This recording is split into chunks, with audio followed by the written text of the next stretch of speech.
بسم الله الرحمن الرحيم. عن أبي سعيد رضي الله تعالى عنه قال قال رسول الله صلى الله تعالى عليه وسلم: الحسن والحسين سيدا شباب أهل الجنة. الحدیث رواہ احمد۔ نبی کریم صلی اللہ علیہ وسلم نے ارشاد فرمایا، حسن اور حسین یہ دونوں جنتی نوجوانوں کے سردار ہیں۔ دوستو، حسنین کریمین کے فضائل کا ذکر کیا جا رہا ہے۔ آپ غور کیجئے، یہ دو شہزادے وہ ہیں جن کو بالکل بچپن میں آقا صلی اللہ علیہ وسلم کی طرف سے نہ صرف جنت کی سند مل گئی بلکہ جنتی نوجوانوں کے سردار ہونے کی سند عنایت فرما دی گئی۔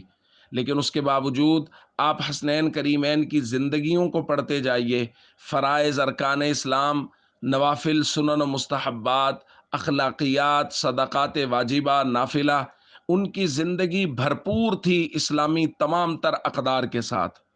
اور ان کے مقابلے میں ہم 1400 سال بعد پیدا ہونے والے لوگ جن کی زندگی میں کوئی فضیلت نہیں ہے، ان کی حالت یہ ہے کہ وہ فرائض اور ارکان اسلام سے بھی غافل ہیں۔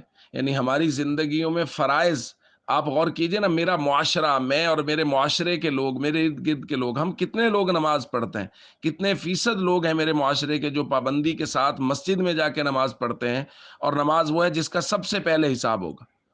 تو دوستو، حسنین کریمین سے محبت کا جو بنیادی تقاضا ہے وہ یہ ہے کہ ہم ان کی سیرت کو اپنائیں، ان کے کردار کو اپنائیں، اور دیکھیں کہ حسنین کریمین نے زندگی کیسے گزاری ہے۔ آقا صلی اللہ علیہ وسلم کے طریقے کے مطابق انہوں نے ساری زندگی گزاری، اور ہمیں یہ درس دے گئے کہ اگر سیدنا حسین رضی اللہ تعالیٰ عنہ کی کربلا کی وادیوں میں تمام تر مشکلات کے باوجود نماز نہیں گئی تو پھر یہ امتی کس منہ سے نماز چھوڑ کے حسنین کریمین کا دم بھرتا ہے اور ان کا نام لیتا ہے؟